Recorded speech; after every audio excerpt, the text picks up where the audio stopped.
Okay, everyone. That's it. That we wanted to make sure that you all could meet each other.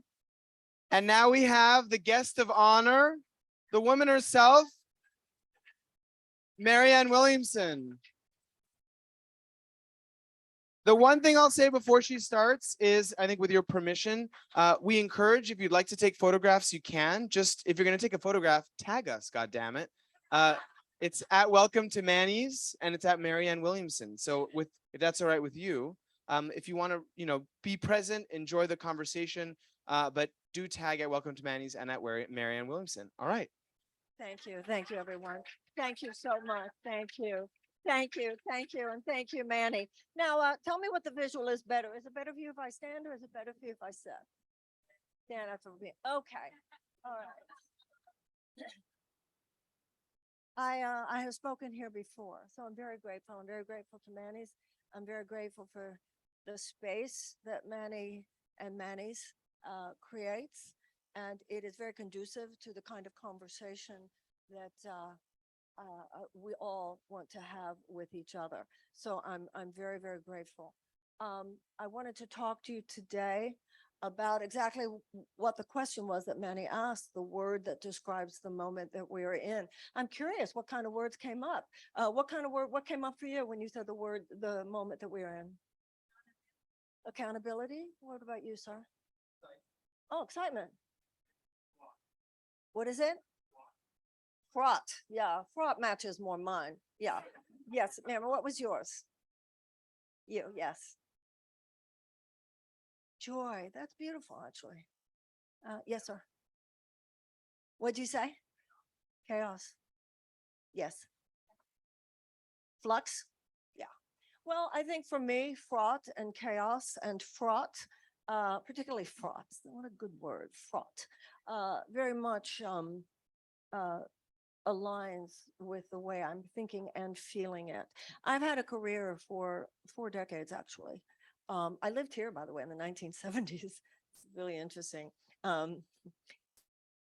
have had a career, as I said, for almost 4 decades, working with people in very difficult moments of their lives. And it has been a privilege, actually.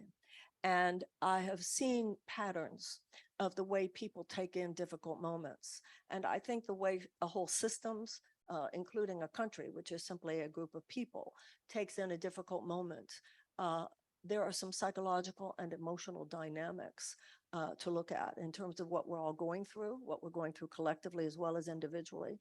And also, I think, particularly spiritual dynamics that have to do with not only how we endure times of chaos, but also how we transform them. One great huge historical era is passing away and another is being born. And anytime you have this in history, imagine down at the bottom of South America where the Pacific Ocean meets the Atlantic Ocean, of course, there's great turbulence. So anytime in history you have this kind of passing away of one era, the beginning of another, there is also tumult, there was always drama, there is always trauma. The main difference, of course, is that the stakes are higher at this point. The risk of the peril that humanity can bring to itself is higher than any other. There were always civilizations on a collision course with themselves. We're not just a civilization on a collision course with itself. We're a species on a collision course with itself.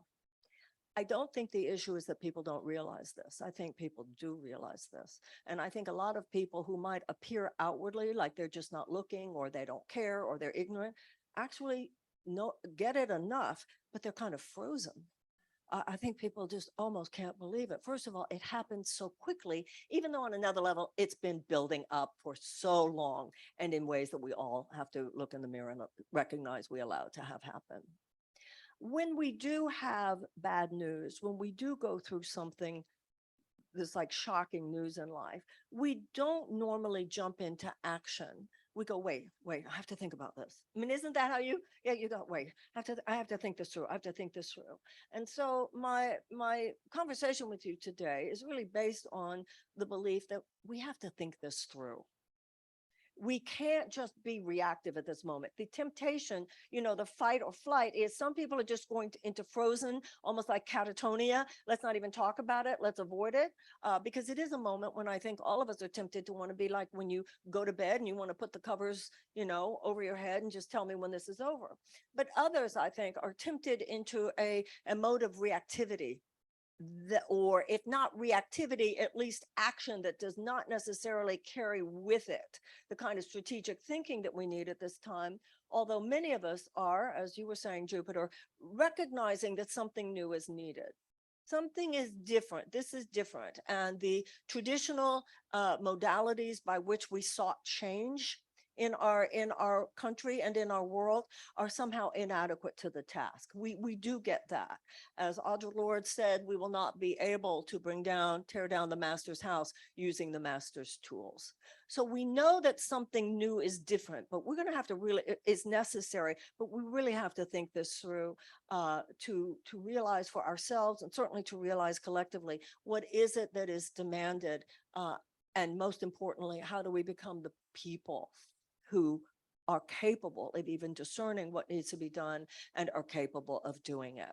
Traditional political activism is an inadequate model of transformation at this time for the very reason that we have been checkmated.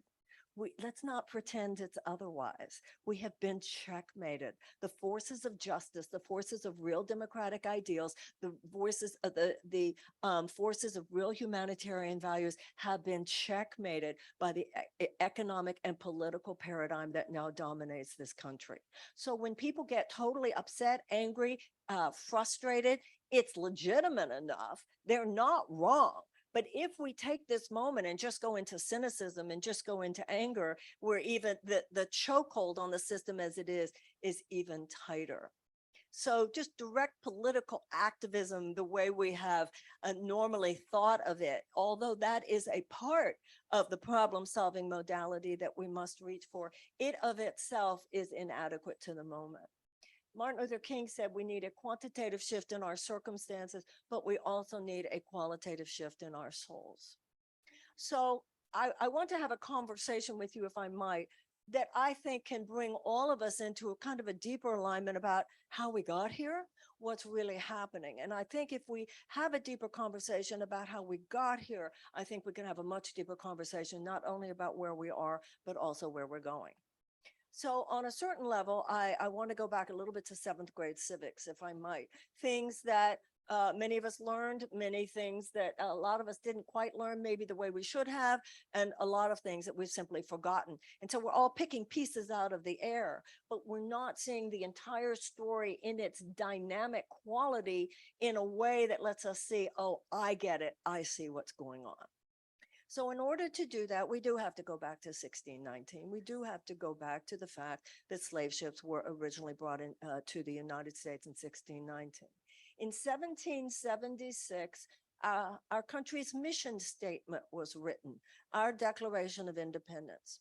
And our Declaration of Independence imbued the founding of this country with what had actually were the most enlightened principles that had ever formed the founding of a nation.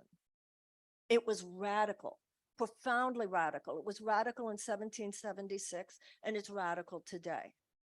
That all men are created equal, that all people are given by God inalienable rights of life and of liberty and of the pursuit of happiness, that governments are instituted to secure those rights, and that if government is not doing its job, it is the right of the people to alter it or to abolish it.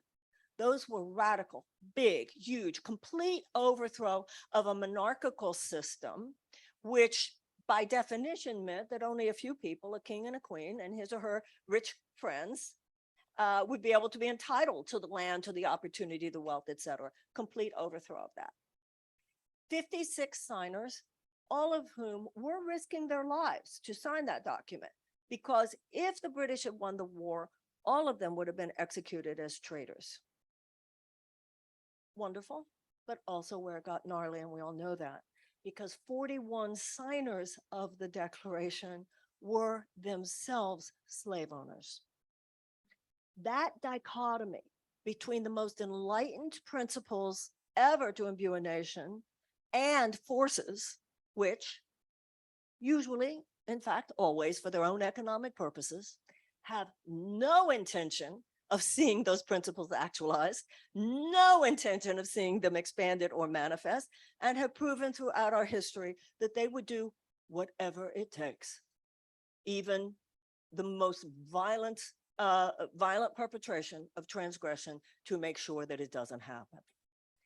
That bipolar aspect of the American mind, that struggle, that dichotomy is baked into the cake. That's American consciousness. We are both and. And that is the struggle that every generation plays out. Ours no less than any other. Nothing is happening here that hasn't happened before. This is just the current iteration. And it helps us, I think, to look at how our ancestors handled it.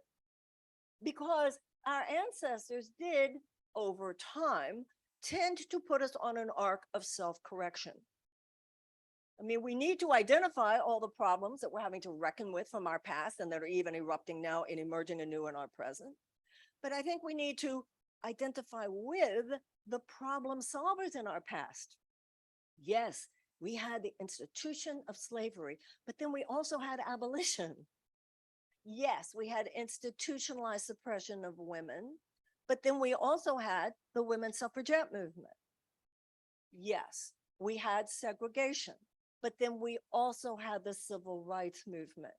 So even though our history is fraught with violent perpetration of the transgression and the injustice of certain forces that always represent overreach by capital, our history is also filled with a very traditionally American legacy of pushing back against the overreach by capital. And my hope, and I'm sure your hope as well, is that we will not be the first generation to wimp out on doing what it takes to put this country back on track. So that's, thank you. So that, I think, gives us a little bit of historical context for what is happening now. I'm sure that no one here fails to realize American capitalism is gone off the rails. And for the last 40 years, because of an economic paradigm, whether you call it neoliberalism, Reaganomics, trickle-down economics, or whatever, and there's a lot of interesting history that goes along with this, some of which we don't even have the time to go into too long because we have to get into action. But basically what happened is that some very, very rich people, particularly Charles and David Koch, read the economic theories of a man named Buchanan. And then later, this was also promulgated by the Chicago School, the boys of the Chicago School, that basically said that if we make, and this is what's so frightening to me, is the way Buchanan put it was, if we are to look at the primacy of property rights, because that's really what slavery is. It's putting property rights, the very idea that one man could own another man, the primacy of property rights, that property rights would be exalted above the safety and security of people, animals, and planet. He actually said that in order to ensure the primacy of property rights, we must put democracy in chains. Now, there's a wonderful book by a woman named Nancy McLean called Democracy in Chains, and that's where that expression came from. So this has been something that certain forces, the Koch brothers were radical conservative libertarians, and they just think that the primacy of property rights, unfettered capitalism, unfettered, unregulated capitalism, complete free market laissez-faire economics, the idea that everything basically should be privatized. This is their view of how life should go. This is their view of how America should go. And they've put a lot of money and a lot of power into turning the US government into their handmaiden in this effort. It began with a Republican president, Ronald Reagan. But if we're honest with ourselves, the Republicans started it. No Democrat has ever stopped it. No Democratic president has ever stopped it. And this basic paradigm has created over the last 40 years a massive transfer of wealth and a massive transfer of opportunity into the hands of a very few Americans. To the point, once again, I know I'm not telling you anything you don't already know, to the point where our government is basically a system of legalized bribery, particularly with the passage, with the Supreme Court decision, Citizens United, so that these forces, many corporate forces, can wield unlimited financial power to suppress progressive voices. Progressive voices represent those who wish to see humanitarian and democratic values given primacy over property, as opposed to those who wish to see the right to property placed, given primacy over humanitarian and democratic values. And this has, at this point in our history, become extreme. So in the past, it was more like these problems took an institutionalized form that made it, in a way, not less difficult, but simpler. Slavery, abolish it. Women's institutionalized oppression of women, pass an amendment giving women the right to vote. Segregation, end it. This is now more like a cancer that is metastasized. There's not one particular effort, not one particular movement, not one particular invasive measure that can just get rid of the tumor and then we're okay. Now that puts you in a whole different place. That puts you in a whole different place. It's more like when a doctor says to you, there's no one particular, it's not like a tumor that we can excise. We're going to have to come at this from an integrative approach. We're going to have to come at this from including that which has to do with boosting your immune system. So in the body, the human body, the cells of the body are all led through a kind of natural intelligence to the assigned place. You go to the pancreas, you go to the lungs, you go to the abdomen. And the full actualization of an individual cell occurs when that cell is in collaboration with other cells. So the cell that's in collaboration with other cells, they work together to serve the healthy functioning of the organ and the organism of which they're part. Every once in a while, a cell disconnects from its natural intelligence. It forgot its function, as it were, and it goes off to do its own thing. What do we call that? And that is exactly what has happened to the human race. We have been infected by a malignant consciousness. And that consciousness is, it's all about me. Now, it's amazing though, because the body, the human body, can take quite a lot of assault and injury and disease as long as the immune system is healthy. And so can the psyche. The psyche can take a lot of heartbreak and trauma and upset as long as the mental system is healthy. And I submit to you that civilization can take a lot of assault as well, as long as the immune system is healthy. But you and I have to think of ourselves as the immune cells. There's not one simple answer here. There's not a bunch of silver bullets. And if only we do this, and there's a temptation to go there. If only we pass this, if only we repeal that. All of those things are true, but all of the things that people normally associate with, okay, we have to put back Roe v. Wade, we have to get universal health care, we have to get free health care, all those things that we want, at the same time, all of the problems themselves that are delineated there are symptoms of the deeper dis-ease, an economic system and a political system that's based on the idea that it's all about me. And so the revolution has to be a revolution of consciousness as well as a revolution of politics, or else we're just treating the symptom.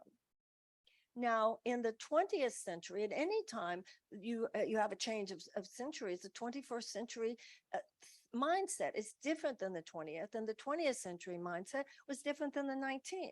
The 20th century mindset was very based on Newtonian physics. It was very mechanistic. The idea that the world is a machine, and if you don't like what's happening, just tweak the pieces of the machine. This is a different time. And a British physicist named James Jean said, it turns out the world is not one big machine, it's one big thought. One of the things that I've had a very fascinating time doing is speaking at colleges and universities. Young people today weren't even born in the 20th century. They're not 20th century people. Even if they were born there, they were just born for a little bit. They're not 20th century people. It doesn't fit, and they're absolutely correct to think, I don't deserve to live at the effect of bad ideas left over from the 20th century. Now, this is the thing. That, whether you call it neoliberalism, whether you call it Reaganomics, trickle-down economics, it represents a corrupt system. That's first of all. It's completely corrupt because it's money that is now running our government. It's like a wall. But what I want to share with you is my belief that not just my belief, my conviction, this wall is going to come down. And it's going to come down the same way the Berlin Wall fell down. Now, if you ask, well, why did the Berlin Wall fall down? Well, somebody else said, well, somebody made a phone call, and then they made a phone call, and then the person that they got the phone call misunderstood, and then told somebody else to open a gate, and that was it. But that's not really why it fell. It fell because the energy that this thing needs to come down was so great. There were so many people who wanted that thing to come down that the day came when it was inevitable, it had to fall. It was not based on justice. It was not based on love. And ultimately, whether you believe this in religious or spiritual terms or not, that which is not of love will not stand. Now, the issue that you and I have to talk about, however, is how it falls. John F. Kennedy said, those who make peaceful revolution impossible make violent revolution inevitable. There is no doubt now we are living in revolutionary times. This thing is going to change. But there's a very serious conversation to be had, because if we do not wage a conscious, nonviolent, peaceful revolution, we are on the track for a trajectory of a violent revolution in this country.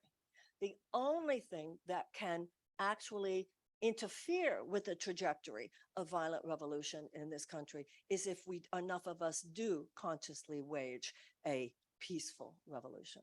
Right now, the neoliberal economic order is completely in charge of one major political party.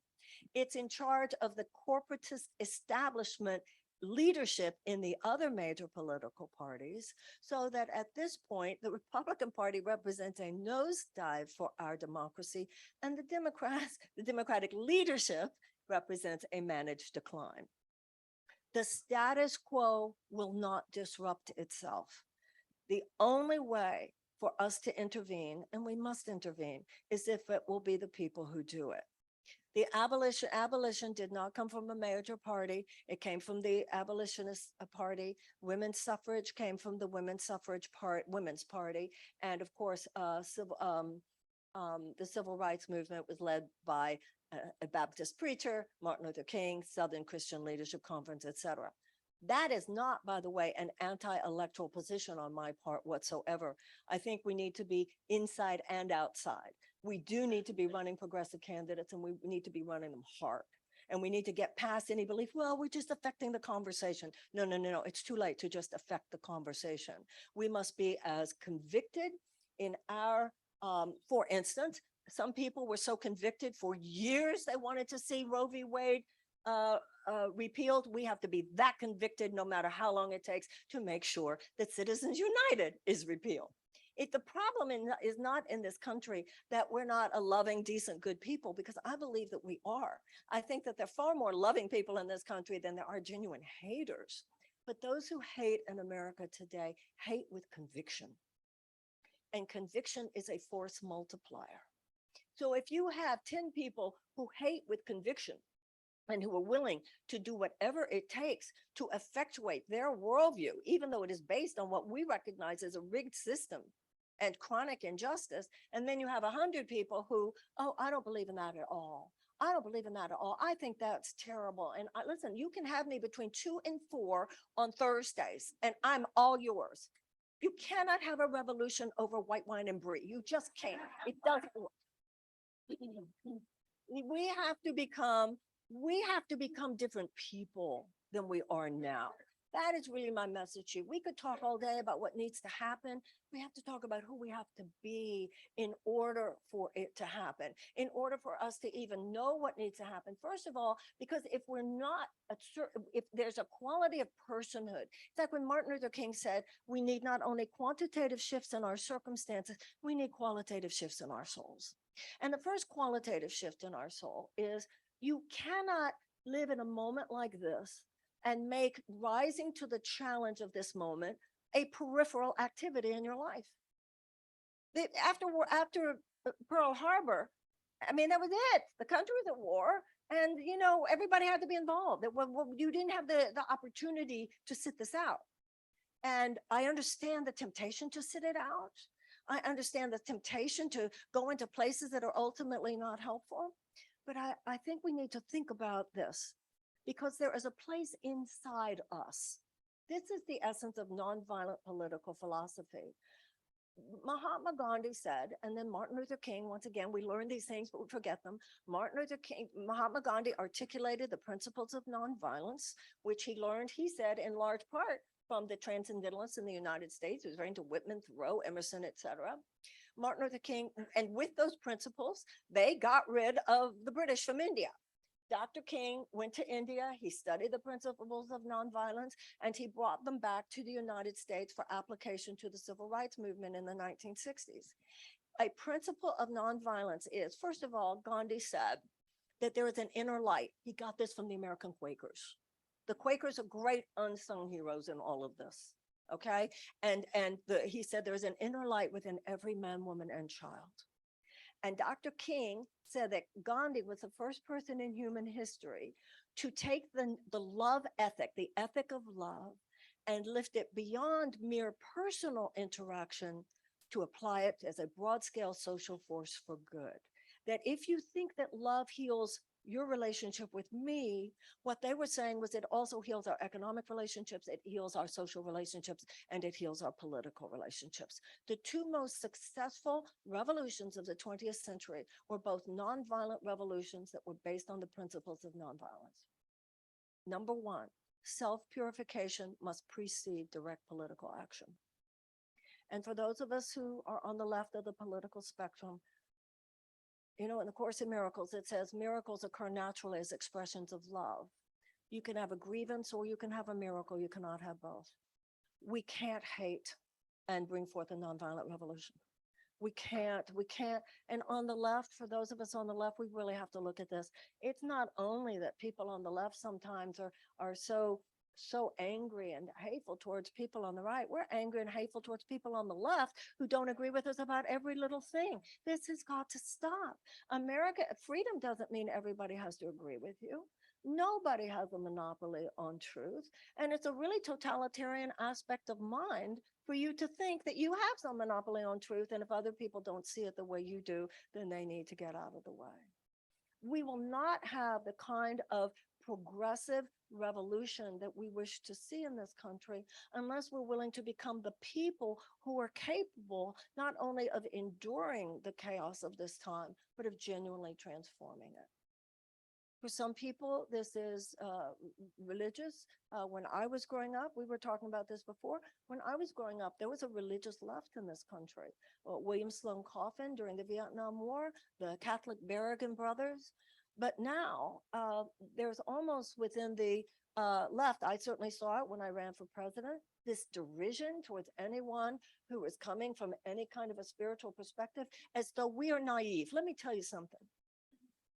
Anybody who thinks it's naive to think that we could actually govern our societies according to humanitarian and loving principles of mercy and justice, they think that's naive. Let me tell you what's naive. What's naive is to think we will even last another 100 years on this planet if we do not at least try.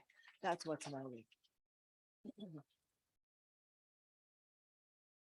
If you look at the history of social justice movements in this country, they all came from religious circles. Abolition was born in the evangelical churches of the early evangelical churches of New Hampshire. The women's suffragette movement was led in large part by women who were Quakers.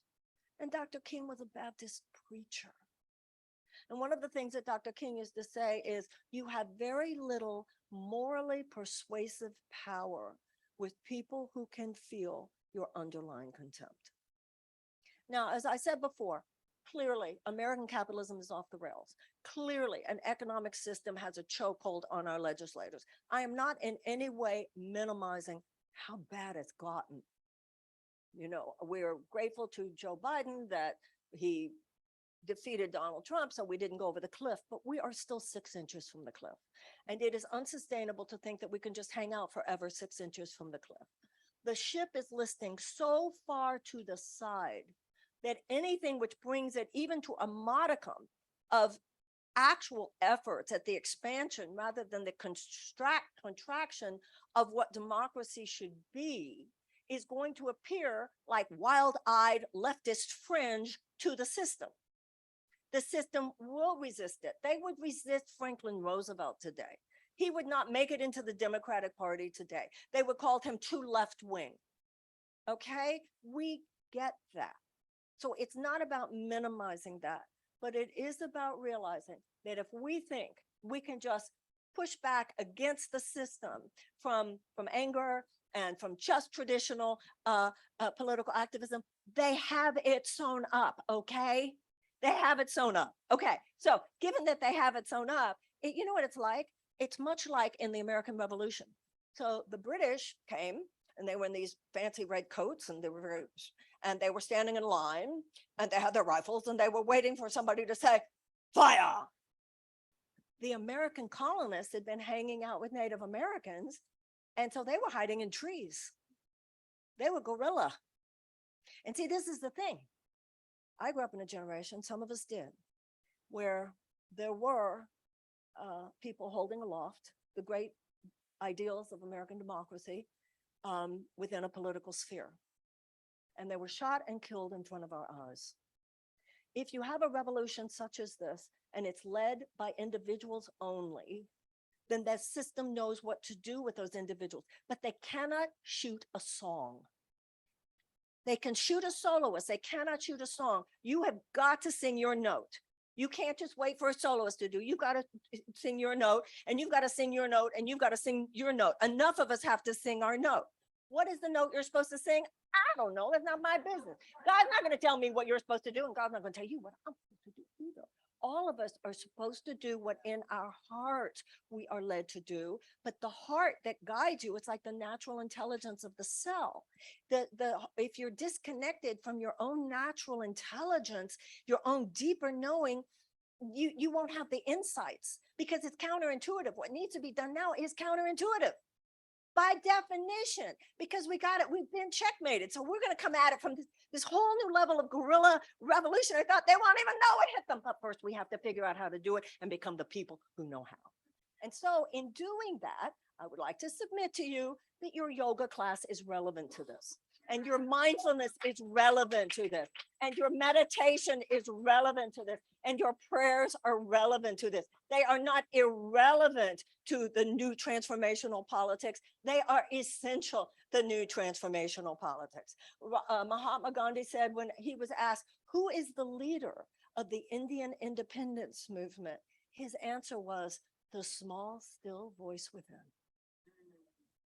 Now, some of you will be led to work outside, unionizing, et cetera, all of that extremely important stuff going on now with Christian Smalls and Sarah Nelson and Max Alvarez and the baristas at Starbucks and Amazon, all that.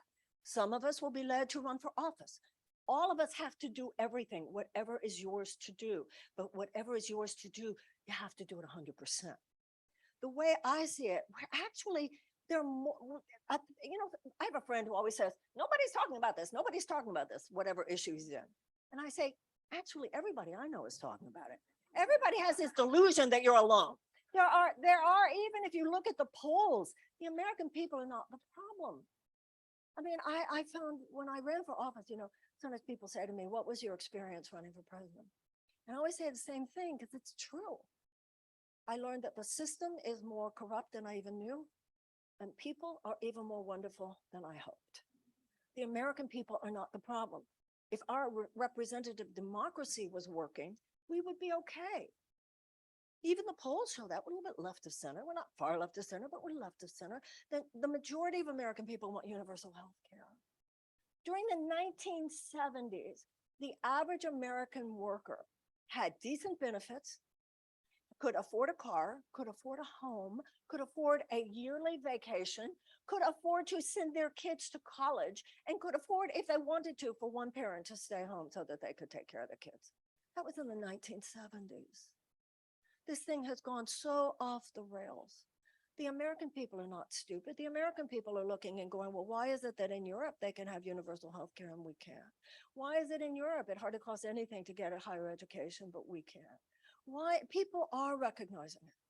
But now at this point, I think as someone whose politics are on the left and also for whom my vision of all things is filtered through a spiritual perspective, I understand what Gandhi was saying when he said, the end is inherent in the means. Everything we do is infused with the consciousness with which we do it. Everything happening in the world today is a reflection of the people we have been.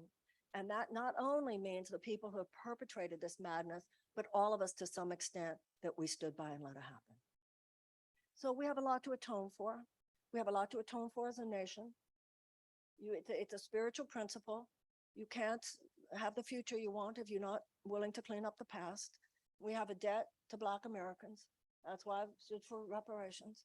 We are in the process of unbelievable collective abuse of America's children. We are way down the list of advanced nations on the state of America's children. A lot of people think that the earth is the biggest collateral damage of our capitalist madness. I don't think that's true. I think our children are the greatest collateral damage. You have children, they're not old enough to vote, so they're not a constituency. They're not old enough to work, so they don't have financial leverage. We have elementary schools in this country where they have elementary school students on suicide watch. In public schools all around this country, we have trauma rooms. We have millions of American children who live in what's called domestic war zones. They are living with PTSD, but it's not even post-traumatic stress. It is present traumatic stress because it is triggered every single day. We have 8 and 10-year-olds who are in our public schools who are not even taught to read yet. So diminished are the resources in those schools. And if a child has not learned to read by the age of 8, the chances of high school graduation are drastically reduced. The chances of incarceration are drastically increased. When I was in college, 300,000 people incarcerated in this country. Today, 2.3 million. We have, obviously, we don't have universal health care because of the insurance companies, the pharmaceutical companies. We don't have clean air. We don't have clean food because of big agriculture companies, big food companies, and chemical companies. We don't have a clean energy grid because of fossil fuel companies, and we don't have anything even approaching a foreign policy based on true democratic values in the world because of defense contractors. This must not continue. This is a new aristocracy, and it says in the Declaration of Independence that it is the job of our government. Our government was instituted. Our government was instituted to secure the rights of life, liberty, and the pursuit of happiness, none of which are possible for the vast majority of American people as long as these corporate forces are this aristocracy, are this oligarchy that controls this. Our Declaration of Independence said it is the right of the people to alter that. The issue today is how we're going to do that. And what I'd like to leave you with is a little formula I cooked up just for you. Pray in the morning, kick ass in the afternoon. Thank you very, very much. Thank you. Thank you. Thank you. Thank you. Thank you. Very sweet of you. Thank you. That is so sweet of you. Thank you. Keep it going.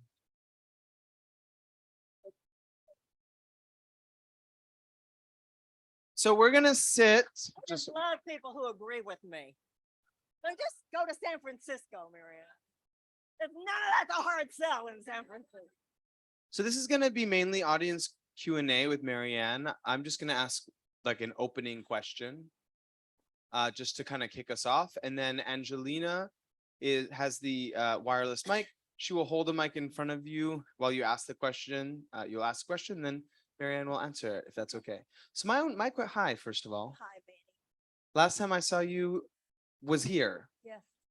2020. Yeah. Was anyone else here for that event when Marianne was running for president? Yes, raise your hands. It was at night, I think. It was at night. There were 350 people in this room, if you'll believe it. Yeah, it was the biggest event we've ever done. Do you know that? The biggest event we've ever done. My question for you is, what is giving you hope right now? What gives me hope is my spiritual and my religious beliefs, which are aligned with the notion that the arc of justice bends towards justice. It is long, the moral arc of the universe is long, but it bends towards justice. The symbolic 3 days, all religious stories are code. They're personal tales, they're messages. The symbolic 3 days between the crucifixion and the resurrection, like the symbolic 40 years between the time when the Israelites were enslaved in Egypt and their deliverance to the promised land, is literally a promise from God that you're going to get there. Where free will comes in is how long the 3 days takes. Is it going to be 3 days, or going to be 3 years, or maybe 3 centuries? How long is that 40 years going to be? And I think that, you know, everyone in this room, probably everyone in this room, and often because of unfortunate situations, are very sophisticated about drugs and alcohol. And we know that if you do too much drinking, you could die. If you do too many drugs, you could die. That's why everybody in this room probably has either said these words or heard these words. You think we ought to do something? When you know that it's gone too far and you have a friend that you're afraid if we don't have an intervention, they could die, because people do overdose. People do get cirrhosis of the liver. People do die.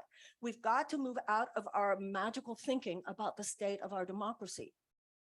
It could die. So when you say that, do I know that ultimately we will become a loving species and the earth will be repaired? That's where my hope comes. However, God can't do for us what he can't do through us. If we're going to bend the arc's going to bend. We have to be the benders. That's the thing. So when my environmentalist friends say to me, don't worry, Marianne, because the earth is going to be okay. I mean, it might have to take this predatory species of ours, kick it off for about 200, 300,000 years, but ultimately the earth will be okay. Ladies and gentlemen, and everyone else,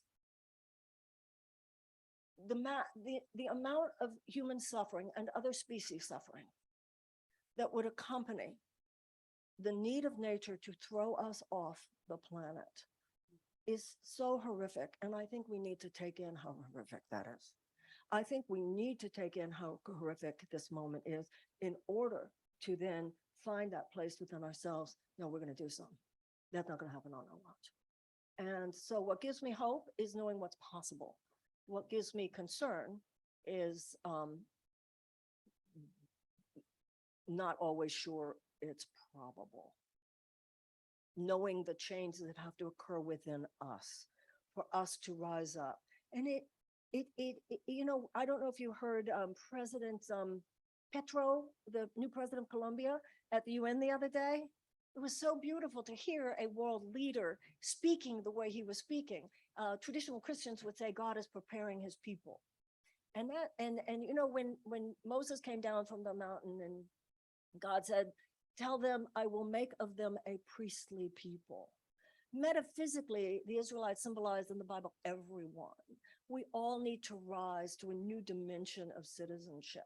It's a shift inside us. So I think in conclusion, in answering that, what gives me hope is a feeling I think people actually are ready. They're ready to go there. We're almosting it. It's not midnight yet. It's the 11th hour, but it's not midnight yet. Churchill said you can always count on Americans to do the right thing. after they have exhausted every other option. And, but when we do get there, we slam it. And I think there's a chance we're going to slam it. Thank you so much. All right, just go ahead and raise your hand. Precious is also here, so people on two sides, raise your hand. All right, first question in the back with the puffy jacket. Thank you very much for coming to San Francisco. Thank you. My question is, do you agree with Amnesty International that Israel is an apartheid state? No, I believe that Israel has some laws that are apartheid. I believe that the settlements are illegal, immoral, and even criminal. I feel the same way about the occupation. I feel the same way about the blockade. But I believe that Israel has a right to exist, just as I believe that a Palestinian state has a right to exist. To me, the fact that there are discriminatory laws that absolutely can be defined within the context of apartheid is different than saying it's an apartheid state. I find, having been to the Middle East quite a few times, that there is in that part of the world, among Arab nations as well as Israel, a far more nuanced, although heartbreaking, less simplistic understanding of what is going on there. In the United States, it seems to me there to be two major camps.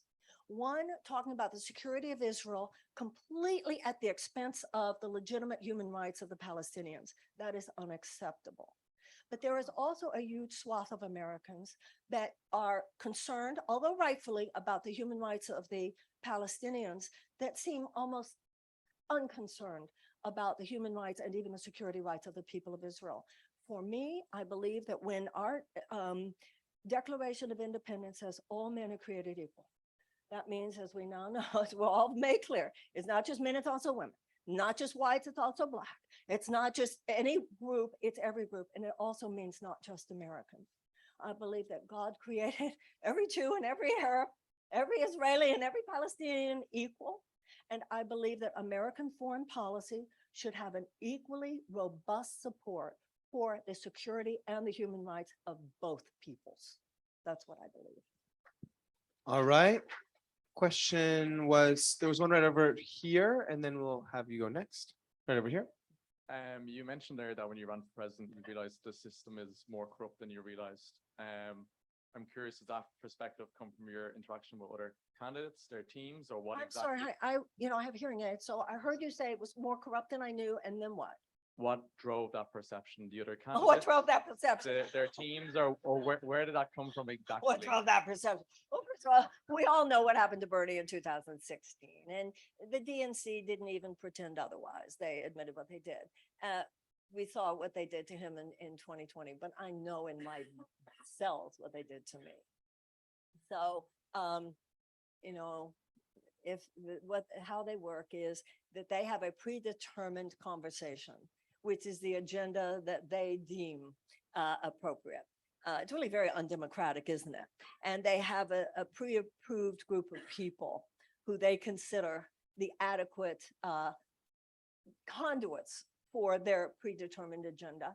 And if you in any way pose a threat to that corporatist leadership position in the DNC and the Democratic establishment, they have ways of doing whatever they need to do, they feel they need to do to get you off the stage. In my case, it was ridiculous smears, caricatures, lies, etc. So I saw it in my own life. But the experience did not make me feel more cynical because even though that was brutal, the experience was like 50% brutality, 50% exhilaration, because I also saw so many people in rooms just like this, all over this country, who were good people. We're not better than anyone else, but we're decent people. And we just got to clean this up. Other generations did it. Other generations did it. It didn't make me feel, well, I'm going to go home now. I promised people who had supported my campaign, when I was done, I made a commitment to continue to try my best to be as inconvenient as possible to the people who so deserve to be inconvenienced in this country. I hope you feel I'm doing my best. All right. Did you have a question? No. Oh, okay. Let's go right here in the front. Yes, and then we'll go next to where Precious is. So right here in the front in the black cardigan. Thank you. Hi, Marianne. Hi. First of all, it's an honor to meet you. Oh, finally. thank Followed you. your It's an work honor that you're for here. Thank you so years, much. yeah. And thank you, Manny, for organizing this. I honestly really didn't do very much, but So the question I had, I know, Marianne, that you're involved with a wonderful organization, the Peace Alliance. Yes, And one of the things that I think is one of the best ideas in politics that I've heard is a department of Yes. that supports a Department of yes, Peace yes, for the United States. yes. And being an Afghan American, I firsthand I understand the value of what it means to the necessity of peace, basically. I have relatives right now, my sister, who lives in Afghanistan, and part of my life I've lived there. And so knowing that, how do you, is this something we would see in my lifetime or? Well, what are your that's the thoughts? problem we're talking about here, isn't it? We don't have time to wait till the end of your lifetime. This country is already on the brink. We're either going to descend into an authoritarian dystopia, or we are going to emerge into the world that is struggling to be born. And in terms of this world that is struggling to be born, part of what I find so poignant and tragic, but also hopeful about this moment, is that in every area, we have the geniuses who know what to do. We have the best practices, from agriculture to energy to education. We actually have the people. It's just that those best practices that would actually evolve this country beyond its current malaise do not earn short-term profits for huge multinational corporate conglomerates, and therefore they are resisted. We are resisting our own healing. But I so agree with you that part of what we need to do is to articulate what the healing is, because all manifestation begins as ideas. So at this point, and you've got younger generations who don't even have an institutional memory of a time when government did anything for them. Young people should feel government policy supports them. We have an entire generation of young people who has only seen government policy thwart them. And they're like, what am I supposed to be excited about global capitalism? What's ever done for me? And they're right. And then they say, what am I supposed to be afraid of in socialism? The free healthcare or the free college? I'm not sure what I'm supposed to be. Right? Right? So we must articulate, and our consciousness becomes the womb, right? So we need younger people, women particularly or femmes of childbearing years, to conceive new children, and men to conceive new children in order for the race to propagate. At the same time, we need to conceive more wisdom, or these people will not survive. And that has a lot of, and no matter what age we are at, we do that. You conceive new ideas, you conceive solutions, you talk about them, you think about them, and what we talk about together in public becomes stronger. An idea is stronger when it is shared. You know, it's interesting. Americans are as deep as anyone else. We talk, if we're having our own conversation, we go real and deep. But what we don't do, largely because we have been trained not to by the current political and media systems, is to have deep conversations in public, right? So thank you for this opportunity. The Department of Peace. We have, no matter who is the president, no matter whether it's a Democrat, no matter it's a Republican, they keep expanding the defense budget. Even after the spectacular failures of Vietnam, the spectacular failure of Iraq, the spectacular failure of how that war in Afghanistan went down, the best that system can come up with at the end of those things is, oops, maybe we shouldn't have done it. That's all. They're not held to account. And because of Boeing and because of Raytheon and because of Northrop Grumman, our current Department of Defense, our current Secretary of Defense was a Raytheon board member. I mean, this is not about, even the Dalai Lama, when I had the honor to meet him, he said to me, people of the world do not see American foreign policy as standing for democracy. Now, it's very interesting what's happening in Bolsonaro now. Even Biden has said it. Bernie obviously leading the stand in the Senate, that Brazil be on notice, that if Bolsonaro tries to pull a Trump, that we're cutting aid immediately. So you see moments of light, you see moments of things trying to get better. But still you have an over $800 billion defense budget.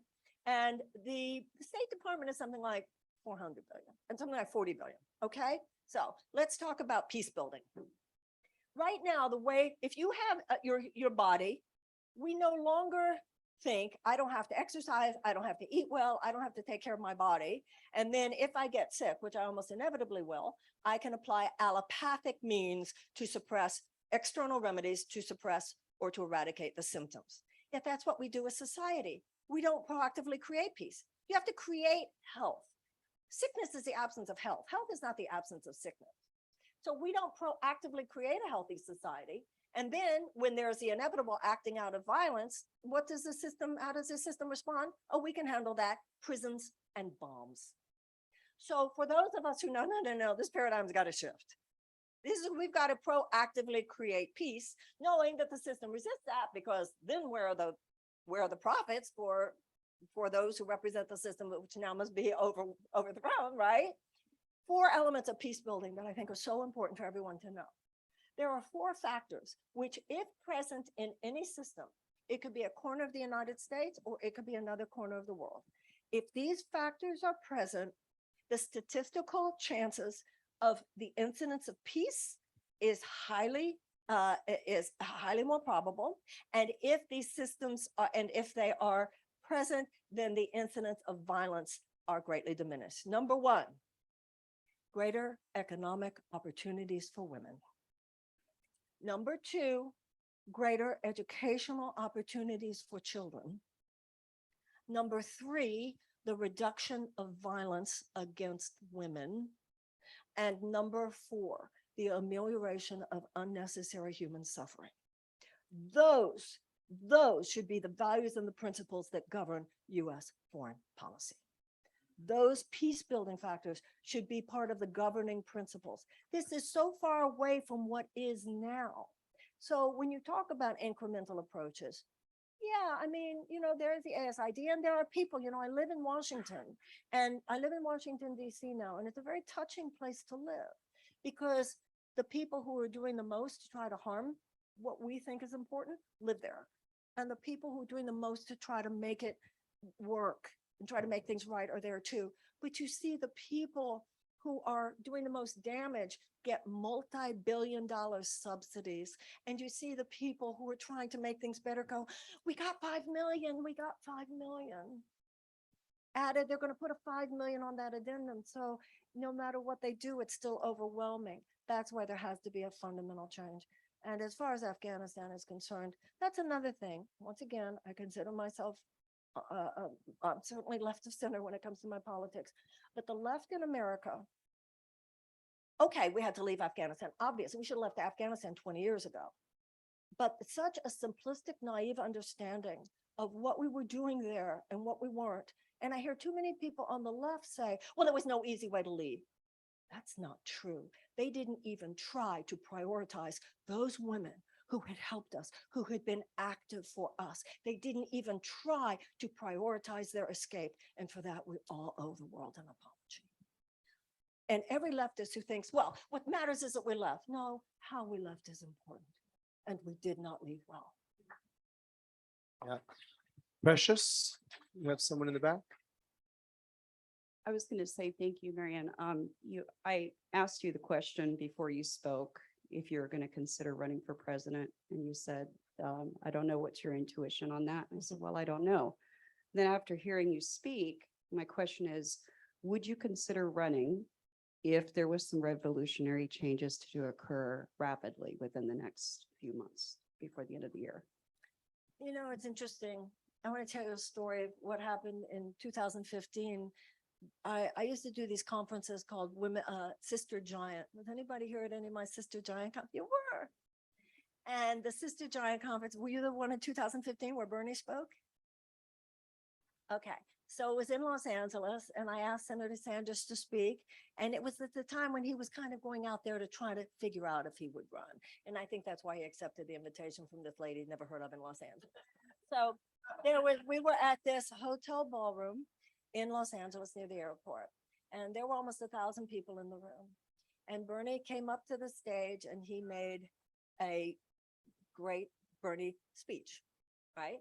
And then afterwards, and there's actually a picture, a photograph somewhere actually of me on the stage with him, because I came up, said, okay, we can have questions and answers now.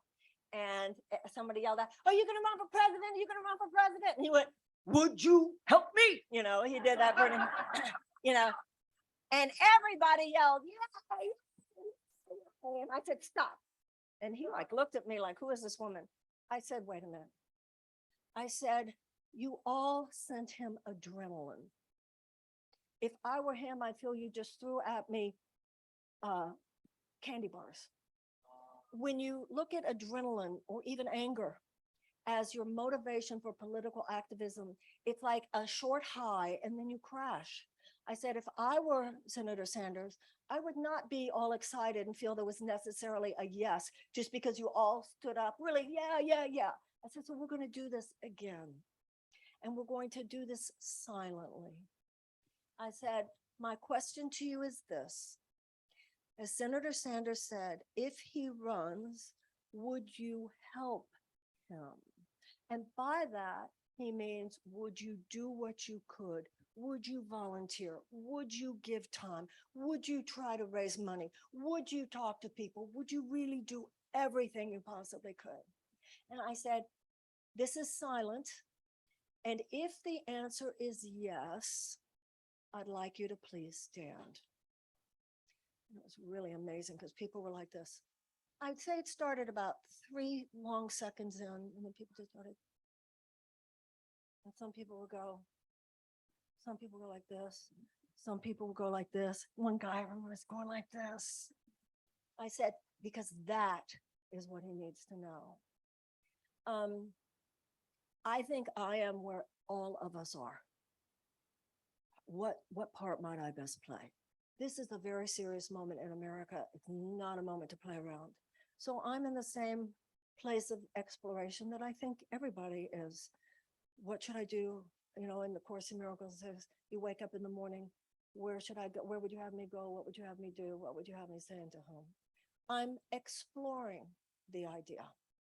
I believe this president needs to be primary, and I will tell you that. I hope that the Democrats will win the House and the Senate, or at least one of them. I certainly hope that. I don't apologize for that. I'm living with that question in my heart. All right. Angelina, I want to give you, how about this individual over here in the hat? Right here. Yes, standing up, preparing. She'll hold the microphone. Oh, thank you. Yeah. Oh, Marianne, first of all, I want to say how much I love you. And you just, I'm so moved by your sharing with Bernie there, and it just moves, it touches the spiritual revolutionary in me. Thank I can you. feel the power of that. Thank you. And then my question is, because I've done some work in depolarizing work and around Trump voters and reaching that side, because my perception is that a lot of those folks, it's like they drank the bad Kool-Aid, you know what I mean? Like really bad. But there's also like in a lot of those folks, they don't get it, but there's something that they get, that something needs to change, right? Like the whole middle class, white, middle America, Midwest, where I've got a lot of family, you know that, and they've drunk that Kool-Aid, and they feel to me like they're part of the revolution. Like when I hear you speak, and I know, so I'm curious, what do you say? Like, what about reaching those folks too as part of this revolution? You know, it's so interesting. Somebody was telling me the other day he's working on a union, and there's a man in his company who is a big Trump supporter, and he's always saying to him, the bosses are keeping us down, man. The bosses are keeping us down, man. He said, what don't you get? I was on a plane yesterday with a woman from Los Angeles, and flying here from Los Angeles, and she told me she comes from Texas, and she told me she's a big Trump supporter. And then every issue we talked through, I said, you are lefty, you realize? No, I'm not. I said, no, you actually are. Then we talk about something else and say, you're actually a lefty, you know? But I think at the same time, we want to be careful with our own, in purifying our own hearts. When I said self-purification, our own self-righteousness, our own arrogance, we want to be careful with things like they don't get it. They're looking through a different filter, I admit that. But this idea of just bless them is the truth. You just love them and bless them. The truth of the matter is that when you just even look at numbers, the problem for the left in America, in terms of changing this country, well, first of all, there is the DNC suppression. That's very real. All that stuff's very real. But in the larger picture, the problem is not how many people, even in the midterms, would vote Republican. The problem is how many people will stay home. That's the problem. Franklin Roosevelt said that we wouldn't have to worry about a fascist takeover in this country as long as democracy delivered on its promises. Democracy has not delivered on its promises to too many Americans, and they are legitimately enraged. In 2016, there were only two candidates that validated that rage, Donald Trump and Bernie Sanders. Donald Trump was the authoritarian populist, and we on the left had a progressive populist who I believe in my heart would have won. And that was suppressed, and somebody saying, let's just continue the success of the last 8 years, there were millions of people who were saying, what success? I'm drowning here. So to people who don't agree with you, first of all, you love them. The first primary responsibility of the miracle worker who accept the atonement for yourself. Dear God, take away my self-righteousness, take away my thoughts that I'm smarter than they are, take away my judgments of them. And then when you know you're pure and in your heart, then you can talk to them, and whatever you say is going to be right. The Course in Miracles says it is your job to tell your brother he's right even when he's wrong. That doesn't mean to agree with his politics, but to validate who he is. Oprah said everybody wants to feel seen and everybody wants to feel heard. And when you know you're in that place, whatever you say is going to be right. Does that make sense? Whatever you say is going to be right. Once you establish, because the word communication has the word commune inside. So until you establish the heart space between you and another person, they're not going to hear you. But if you do establish heart space, like she was hearing me, and I said, you know, you are a leftist. You are. She was a nice lady. Lefties are nice. We got time for one more question, if that's all right. I want to make sure there's different parts of the, I'm sorry. Let's just go to that very high hand in the back. And then I think Marianne will have a couple minutes to Oh, no, I was just saying, in case people want to meet you one-on-one or shake your hand, or I know there's a lot of fans in the audience. You and I could go on for, you and me?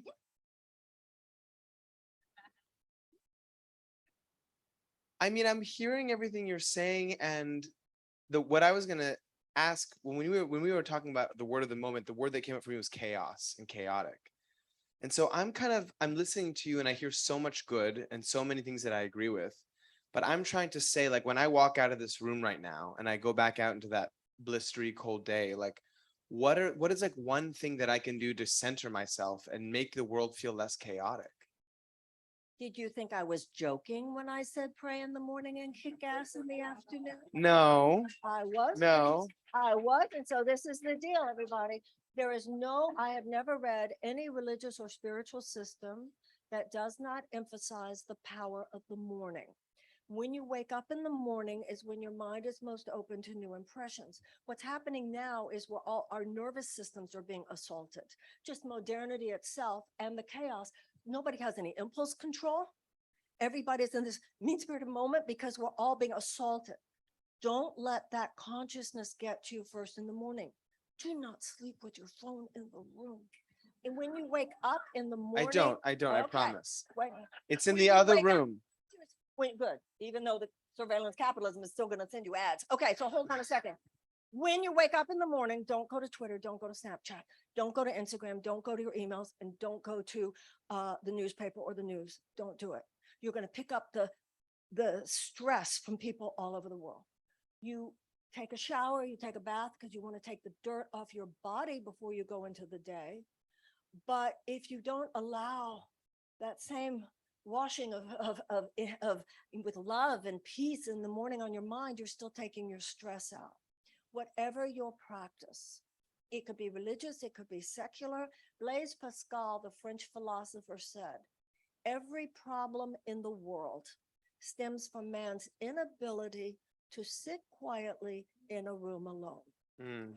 5 minutes, the Course in Miracles says even 5 minutes in the morning is enough to guarantee that that spirit will be in charge of your thought forms throughout the day.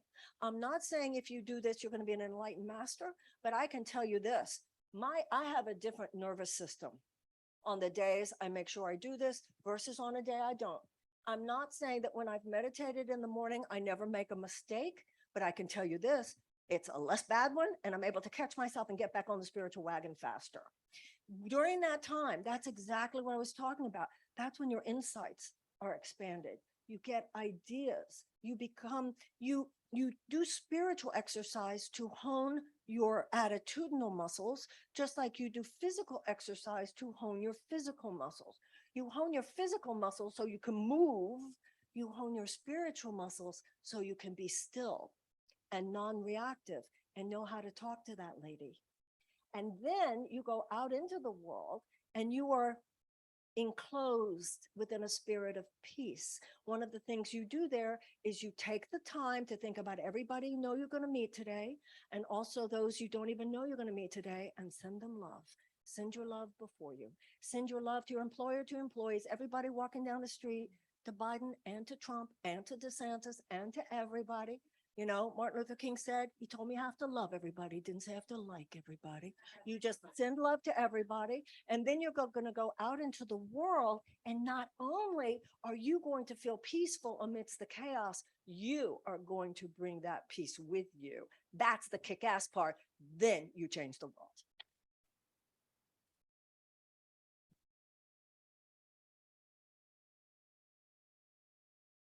I want to thank you for coming today, Marianne. Thank you, Manny. I think Thank you so much. Thank you, Marianne Williamson, for being here today.